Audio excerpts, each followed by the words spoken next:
അധ്യാപക നിയമനത്തിൽ ഹൈക്കോടതി ഇടപെടൽ. അപേക്ഷകളിൽ 1 മാസത്തിനകം തീരുമാനം വേണമെന്ന് ഹൈക്കോടതി ഉത്തരവ്.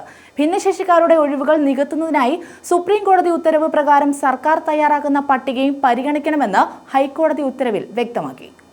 വിദ്യാഭ്യാസ വകുപ്പിന്റെ പരിഗണനയ്ക്ക് വരുന്ന അധ്യാപക നിയമന അപേക്ഷകളിൽ 1 മാസത്തിനകം തീരുമാനമെടുക്കണമെന്ന് ഹൈക്കോടതി.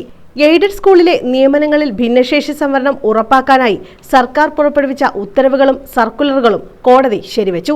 ഇതിന്റെ അടിസ്ഥാനത്തിൽ ഉടൻ നിയമനം നടത്താൻ മാനേജ്മെന്റുകൾക്ക് സർക്കാർ നിർദ്ദേശം നൽകണമെന്നും ജസ്റ്റിസ് ടി.ആർ. രവി ഉത്തരവിട്ടു. സർക്കാരിന്റെ ഉത്തരവും സർക്കുലറും റദ്ദാക്കണമെന്നാവശ്യപ്പെട്ട് എയ്ഡഡ് സ്കൂൾ മാനേജ്മെന്റുകളും ഭിന്നശേഷി സംവരണം നടപ്പാക്കാത്തതിനാൽ നിയമന അംഗീകാരം വൈകുന്ന അധ്യാപകരുമാണ് കോടതിയെ സമീപിച്ചത്.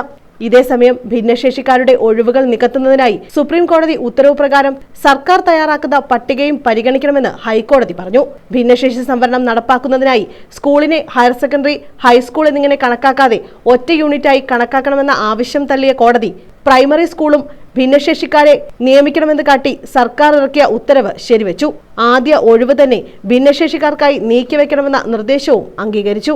പ്രൊട്ടക്ടഡ് അധ്യാപകർക്കായി നീക്കിവെച്ച തസ്തികകൾ ഒഴിവാക്കിയ സർക്കാർ നടപടിയിൽ തെറ്റില്ലെന്നും കോടതി വ്യക്തമാക്കി. ന്യൂസ് ബ്യൂറോ, കൊല്ലം.